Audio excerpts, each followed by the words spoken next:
logo, yung all-in na tinatawag. And last Sunday, yung sermon number 1 natin is about one body, unity. No, galing po sa aklat ng Efeso, chapter 4, verse 1 to 6, yung ating pinagulay-gulayan na Sunday. And isa sa pinaka-tumatak sa aking isipan, yung word na ginamit doon na isang pangkalahatang hangarin dahil nagtataguyod ito ng isang maayos na relasyon. Nais po ng Diyos na magkaroon tayo ng pagkakaisa. And sa mga makamundo pong gawain, kung inyo pong titingnan at inyo pong maiisip, pag naririnig nyo po yung word na all-in, ano po yung inyong naisip? Pag sinabing all-in, todo na yan, lahat na. Kumbaga sabi nga nung mga bata pa kami, pag yung text na nilataro namin, todo na yan, pati pato, panablan. Lahat na yan. In Gamma Missions, we are going all in. Tama? And ngayong umaga, ang pag-uusapan natin, kung last Sunday, pinag-usapan natin is about one body, unity. This morning is one direction. Pag pupunta po tayo ng Taytay Palengke, saan po ang daan nyo? Saan ang daan? Pag mula dito sa Sunrise, pupunta tayo ng Taytay Palengke, saan ang pinakadaan? Manila East. No, merong Bilya, pwede din. Bilya, sasakay ka ng tricycle papuntang Bilya, sasakay ka ulit jeep. Pwede rin naman, pupunta ka, kung gusto mo medyo malayo-layo, punta ka ng Highway 2000, doon ka sa mga ng tricycle papuntang Palengke. Ang getting doon is nag-iisa lang. Taytay Palengke, kung saan ka pupunta. Pero tanong, sa panahon natin ngayon, ano ba yung tinutukoy na one direction? Sa isang mundo po ng puno-puno ng sagabal, nasang kamay dyan ng busy, yung busy na tao. May trabaho ako. Alam, actually, nung nakaraan, nag-share story ako, yung mga friends ko dyan, yung nakita nyo ba yung sinare ko na ayaw ko na magpasto. Tapos nung binasa ko yun, sabi ko, grabe, suntok. Talagang malaman yung mensahe na yun. Dahil yung mga panahon na yun, parang loaded na masyado yung utak ko. Parang masyado na akong busy. Sabi ko nga sa asawa ko, parang mas pagod pa ako nung nag-resign ako sa trabaho. Parang pagod pa ako. Lalo na ngayon, nung nag-training kami ng mga tech ako. And sabi ko, parang masyado na akong loaded. Tapos may school pa. Meron pa akong mga pending na assignment sa school. Huwag niyo mga bata, huwag niyo akong gagayahin na yung mga pending ko sa assignment ha. Papaluin kayo yung mga magulang mo. Good thing naman kasi hindi na ako papaluin ng magulang ko. Baka yung asawa ko na lang mamalo sa akin. Pero lahat tayo ay busy. Tama po ba? Lahat tayo ay busy. Pero pag sinabi natin one direction, dapat hindi nagiging sagabal yung word na busy. Tandaan niyo po yan mga kapatid. Ang mga direksyon ng sabay-sabay, ang ating mga schedule, alam ko busy kayo. Yan po ay kahilingan ng isang bagay. Ang ating mga trabaho, kasama yan. Ang ating mga pamilya, ang ating sarili, at ang ating sariling puso mismo. Ay kasama yan na minsan ay nagiging sagabal sa tinatawag na one direction. Hindi po yan yung alam yung K-pop group ha. No? One direction po. Isa pong direction o isang daan. Pero nais po ng Diyos sa buhay natin ngayon is not our own direction, but God's direction. Tingnan mo yung katabi mo. Sabihin mo, God's direction. God's direction. Huwag puro sarili natin. God's direction. And yung po sa talata na binasa natin kanina, no, yan yung pag-recruit ng ating Panginoon, ng disipulo, pagkuha ng ating Panginoon. Makikita natin kung paano tinawag ang mga disipulo ni Jesus. And tatlong bagay po ang ating pag-uusapan dyan. And unahin lang po natin ang ang unang punto po ay we are called to Christ, the direction of relationship. Ang una at pinakamahalagang hambang sa isang daan na ito ay kasama ng ating Panginoon ay tinatawag tayo ni Jesus na sa Kanya. Paano kung sa Kanya? Sa Kanya lang. Kung inyo pong makapansin, ang unang binanggit sa verse 19a ay sumunod kayo sa akin. Tama? In English, Matthew 4:19a, come, follow me. Ang pagsabi po ng ating Panginoon na come, follow me, ay isang utos sa atin na siya ang dapat nating sundin. Hindi niya po sinabing sundin ang isang relihiyon. Tama? Hindi niya sinabing sundin mo ang relihiyon na ito. Hindi niya rin sinabing sundin ang isang organisasyon o isang programa na yan. Hindi rin niya sinabing sundin ang batas. Sinabi lang niya, sumunod kayo sa akin. Sa isa pong direction ay hindi pangunahin tungkol sa mga patakaran, ritual, o kahit na mga uri ng aktibidad. Ito po ay tungkol sa relasyon patungo sa ating Panginoon. Yung pagkakabanggit po niya dyan na come, follow me, ay nagpapaanyaya sa atin na buksan ang ating mga puso at makipagrelasyon sa ating Panginoon. Take note, nung iniwan ni na Simon Pedro, ni Andrew, ni James at John, ang kanilang mga lumbatang bangka, hindi lamang sila nagbago ng trabaho. Tama? Pansin nyo? Binago nila ang direksyon ng kanilang buhay. Marcos chapter 3 verse 14 ay nagpapaalala sa atin ng prioridad na dapat natin tingnan. Sabi niya dyan, tinalagay niya ang 12. Pinangalanan din niya mga apostol na maaari kasama nila siya at maaari niyang ipadala ang mga ito upang mangaral. Bago po sila pinadala, sila po ay tinawag upang makasama muna ng ating Panginoon. Ito po yung sinabi sa atin. Sabi po sa John 1:12, yet to all who did receive Him, to those who believe in His name, He gave the right to become children of God. Napansin nyo?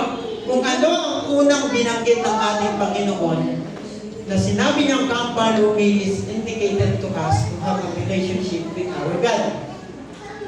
And kaya nga binigyan niya tayong karapatan na maging isang anak ng ating Panginoon. Yan po ay isang relasyon sa pamilya. Mga kapatid, huwag po natin kalilimutan na ang unang binabahagi ng ating Panginoon ay dapat makipagrelasyon muna tayo sa ating Panginoon Yesu Cristo. Yan po ay ang nag-iisang daan. Yan po muna. Diba? Pansin nyo? Sabi niya doon, come follow me. Wala na siyang ibang dinutong doon. No? And ano ang naging resulta? No? And tayo po, bilang isang Christian, ang tanging hangarin po sa atin ng ating Panginoon ay lubusan natin siyang makilala. Tama? Ang pinakalayunin po ng ating Panginoon ay ang lubusan natin siyang makilala. Ang kanyang muling pagkabuhay at makibahagi sa kanyang paghihirap at maging katulad niya hanggang sa kanyang kamatayan. Kanina sa devotion namin, nung nagtanong si Teacher Ice kung sino dito yung 100% na sure na sa kanyang, sino yung handa nang mamatay? Handa na ba kayo mamatay? Dapat daw 100% sure tayo. Bakit? Hindi natin alam kung bukas pa mamamatay na tayo. Pero dapat, sabi nga kanina sa Pound Devotion, 100% sure dapat ang ating kaluluwa na sa langit tayo pumunta. Amen? Ganun po yun. Ang pagkikipagrelasyon natin sa ating Panginoon ay kabilang na dapat magkaroon tayo ng relationship na sure tayo kung saan tayo pupunta. Tama? Next point. We are called to Christ-likeness, the direction of discipleship. Ito po talaga yung pinaka-struggle ko minsan. And doon po sa isa po namin subject sa Bible School, meron po kaming topic doon. Anong skills daw yung gusto mo pagyamanin pa?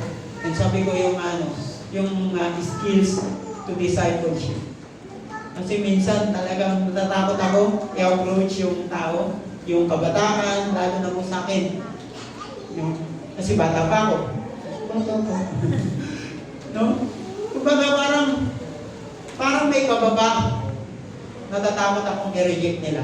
And sabi ko ng isa kong mentor, yung aking poging pastor, sabi niya, huwag kang matakot na ma-reject. Kasi hindi naman ikaw yung nire-reject nila. Kundi yung word of God. Ang isang direction po ay hindi titigil sa isang simpleng pagkilala lamang kay Kristo. Kagaya po nung sinabi ko kanina. Bukod doon sa nais ng Diyos na kilalanin natin siya, dapat hindi lang doon natitigil. Dagdag po ni Jesus, sabi niya doon, sundan mo ako at gagawin kong kayong mangingisda ng mga tao. Alam natin na sila po ay mangingisda ng isda. Tama naman, mangingisda ng isda. Gulo, no? Pero una, ang pinakalayunin nila ay makahuli lamang ng isda. Pero ang sabi sa kanila ni Jesus, sundan mo ako at gagawin ko kayong mangingisda ng mga tao. Narito po ang pangako. Kapag naglalakad tayo sa isang direksyon kasama si Jesus, babaguhin niya tayo. Tama? Ang sumusunod kay Jesus ay hindi lamang isang tawag sa relasyon, kundi pati na rin upang magbago. Think about this, mga kapatid. Paano yung mga ordinaryong mangingisda ay naging apostol? Paano yung katulad nila ang magpapabago sa takbo ng mundo? Kanina po bago tayo nag-umpisa ay nag-asa ko ng konting katahimikan and pinag-pray po natin yung lindol ng mga nangyayari. 8 earthquake in the span of 1 week. Parang masyado nang mabigat. So sabi ko mag-pray muna tayo. And doon ko po na-realize na sa simpleng pagkatao lamang natin ay kaya natin baguhin ang mundo. Tama? Naisip niyo na po ba yun? Na sa simpleng ikaw na estudyante lamang ng inyong paaralan ay kaya mong baguhin ang mundo. Naisip niyo na ba yun? Paano mo babaguhin ang iyong kaklase na laging uma-absent kung hindi mo siya babaguhin at tuturuan magbago? Tayo po mga kapatid ay pinadala ng ating Panginoon na may isang layunin. Ano yan? Discipleship. Hindi po trabaho ng isang pastor lang ang discipleship. Hindi lang po trabaho yan ng mga leader, kundi trabaho po natin lahat yan. Ginawa ni Jesus ang ating pinakalayunin upang magbago. Ang pagbabago ngayon ay hindi po ito ay optional. It was intentional. And kasama po sa pagbabago na dapat gagawin natin ay patungo sa pagbabago din ng ating kapwa. Ito po ang tungkol sa pagiging alagad ng ating Panginoon. Sabi doon, true discipleship is walking in the same direction as Jesus and allowing Him to reshape our lives. Kasama po ang buhay ng ating kapwa. Ang tunay na pagiging alagad ay naglalakad sa parehong direksyon tulad ni Jesus at hinahayaan natin ang ating Panginoon na baguhin ang ating buong pagkatao. Kung inyo pong napapansin, sabi po kanina, gagawin kita. Meaning, nais ng Diyos na baguhin ka bilang isang individual. Sa aklat po ng mga gawa, nakikita natin kung paano talaga nabago ang mga alagad. Si Peter, natatakot siya, tinanggihan niya si Jesucristo ng 3 beses. Takot siya eh. Ayaw niya maging isang alagad. Kalaunan ay tumayo siya sa harap ng maraming tao. Matapang na pinahayag ang Ebanghelyo ni Kristo. Sinabi po ng mga gawa, chapter 4, verse 13, Nang makita nila ang lakas ng loob ni na Peter at John, natanto na sila ay hindi nakaaral, ordinaryong lalaki na mangha sila at napansin nila ang mga ito. Ang mga ito po ay kasama ni Jesus. Ang mga mangingisda ay nagiging mangingisda ng mga tao. Gusto niyo po ba maging mangingisda ng mga tao? Naku, walang sumasagot. Napakasarap po mangisda ng tao. Although hindi nyo naman sila kakainin. Pero pag kayo po ay nagkapangisda ng tao. Ito based on my experience lang. Ewan ko lang kung nararamdaman ng ating mga leaders to. Ng ating mga pastor.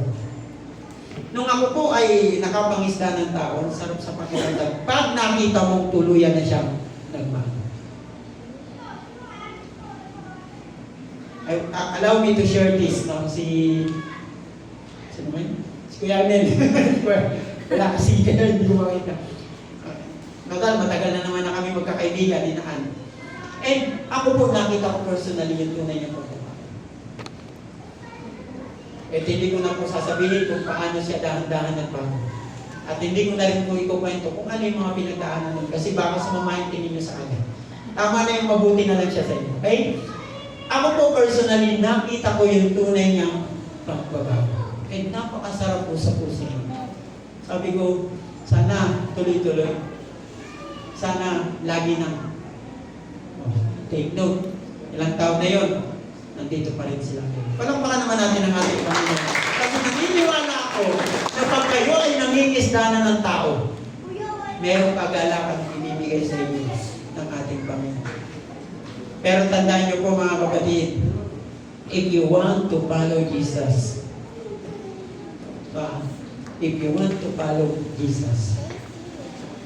kailangan yung itapon yung dati yung pagkatao. And kailangan yung buhatin yung bigat na gusto niyang mangyari. Going to Christ-likeness ay nasasangkot sa pagdaan ng maraming masasakit na karanasan. Painful experiences. Dahil ang ipako mo sa krus ay literal na masakit. Maraming trial and testing during your progress, during your pagbabago. Ako po, napakarami kong pinagdaanan. And puro kasalanan.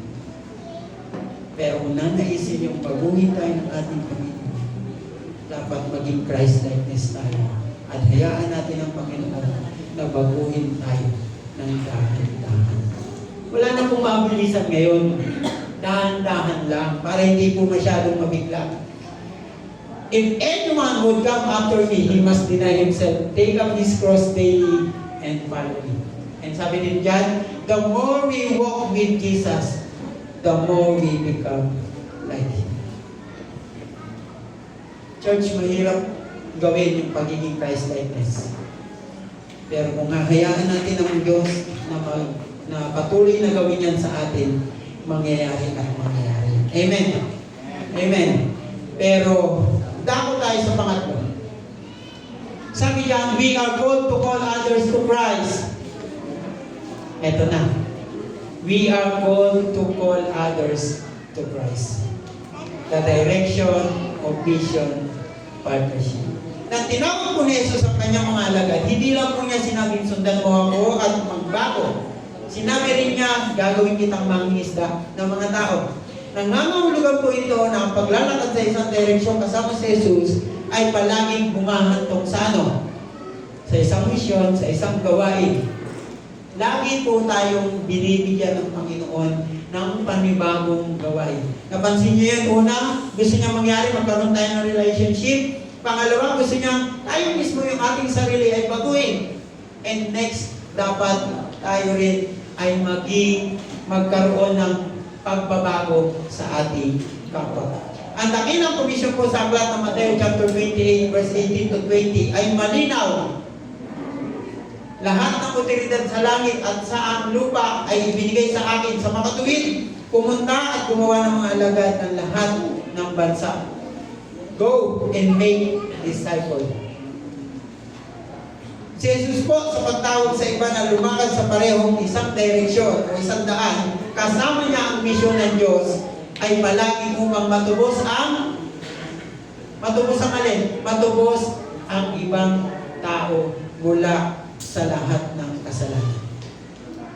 Napakaganda po nung sinabi, alam natin yan, sa John 3:16. John 3:16, Sunday Schooler, ano ngayon?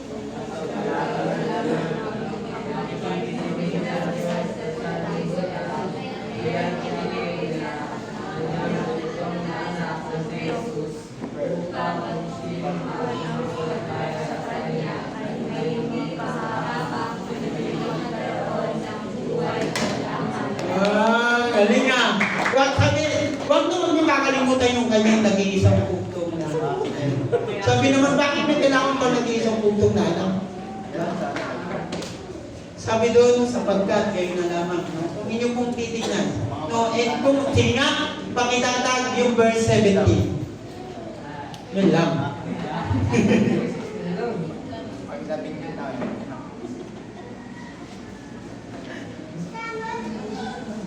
Ano sabi doon?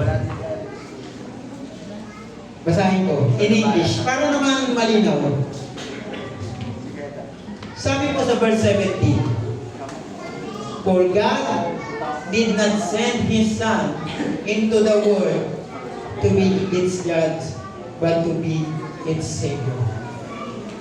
Pinadala niya ang kanyang nag-iisang anak, hindi para lang husgahan tayo, kundi para ano?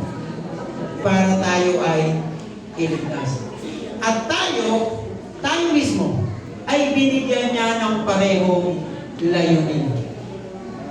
Gusto niya na iligtas din natin ang ating kapwa.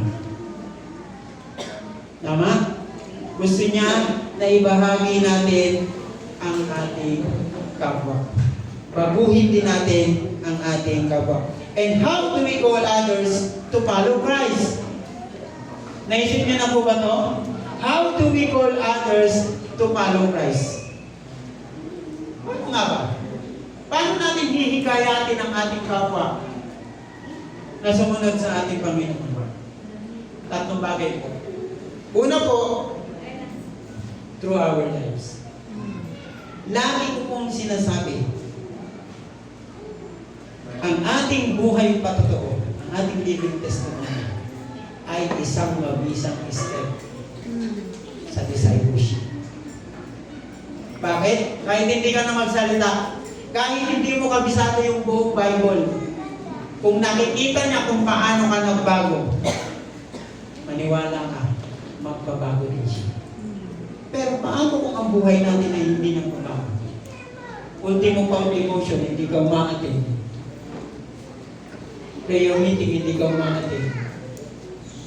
Sunday worship, hindi ka ma-attend. Paano mo sasabihin may Kristo ka sa puso? Sa iyong kapwa. Eto masakit. Paano ka mag-i-invite magsimba kung ikaw mismo ay hindi sisimba? Unang-una natin babaguhin ang ating sarili at ipapakita natin yun sa ating kapwa. Tama? Sa ating buhay. Next. Through our words. Tandaan po natin na ang dila, nananakit yan. Makapanakit yan. Kung makasugat yan, tapos puso. Matalim pa yan sa kutsilyo. Ang dila po natin, ang pinaka-masakit na bahagi ng buhay. Grabe naman, Pastor, dila lang. Natural. The more na nagsalita ka sa iyong kapwa ay hindi mo na yan mababawi. Kahit mag-sorry ka ng mag-sorry. Nakapanakit ka na. Through our words, sa pamamagitan ng ating mga salita, dahil dito ang pananampalataya ay nagmumula sa ating pakikinig sa mensahe ng ating Panginoon. Ganon din sa buhay natin. Paano natin ibabahagi ng salita ng ating Panginoon kung hindi natin sasabihin sa Kanya? Kaya ingatan po natin maigi ang ating pananalita. Baka hindi natin namamalayan. Nagkukos na tayo ng stumbling block sa ating kapwa. Dapat full of encouragement lang. Kung nagkakasala ang ating kapwa, ituwid natin ang may pag-ibig. Ituwid natin ng ayos. Next, through our actions. Yes? Nakikita ka nga sa simbahan, linggo-linggo.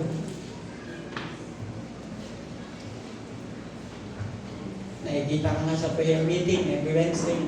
Nandiyan ka nga sa Pound Devotion. Nandiyan ka sa kahit anong fellowship. Paglabas mo ng simbahan, gumagano pa. Kuya Bates. Sakit pa. Diba? Through your action, magagawa natin mapasunod ang iba sa ating Panginoon. Sa ating mga gawa. Mga kapatid, yan tatlo na yan. Ito yan tatlo na yan. Kahit hindi nyo kabisado ang Bible, kaya nyo mag-disciple. Kaya nyo mapasunod ang iyong kapwa basta meron ka ng tatlo na yan. Nung ako po ay dumating sa ACCS, meron pa ako mga konting bad words. Ang maliit. Tapos nung dumating ako doon, meron pa akong konting issue. And dahan-dahan po, pinag-pray ko sa ating Panginoon na kabuhay ko. And kaya naniniwala ako na yung pagbabago ko ay nakita ng dinidisciple. Dapat mahalaga sa atin na meron tayo nung tatlo na yan. That's why we need to be all in. Pag sinabi po natin all in, todo na. Lahat na. Our lives, our words, our actions. Tama? Mga kapatid, in summary, we are called to Christ. Ang ating pong relasyon kay Jesus ang una at pinakadakilang pagtawag. Hanapin natin ito at lumapit sa Kanya araw-araw. We are called to Christ. We are called to Christ likeness. Magkaroon tayo ng intentional at dahan-dahang tayong lumapit o lumakad patungo kay Jesus at hayaan natin siya na baguhin tayo. Taas ang kamay ng gusto magpabago sa ating Panginoon. Ako po araw-araw gusto kong baguhin ako ng Diyos. Kasi araw-araw pwede ako magkamali. Kaya nais ko po araw-araw baguhin ako ng ating Panginoon. Lastly, we are called to call others to Christ. Tinatawagan tayong tawagin ng iba para kay Kristo. Makibahagi tayo sa misyon ng ating Panginoon for making disciples. Na pinagkatiwala niya na sa ating gawin natin ang lahat ng ating makakaya. Ano man ang ating sitwasyon, pagkakataon, o ano man yung ating pinagkakabalahan. Let's call to others to Christ. This is what it means to go all in towards one direction. Yes, marami tayong daan, pero nag-iisa lang ang tunay na daan. Huwag po natin kalilimutan yan. Ano sabi ng Bible? I am the way, the truth, and the life. No one comes to the Father except through me. Tama? Huwag po natin kakalimutan yan. Church, take note on this.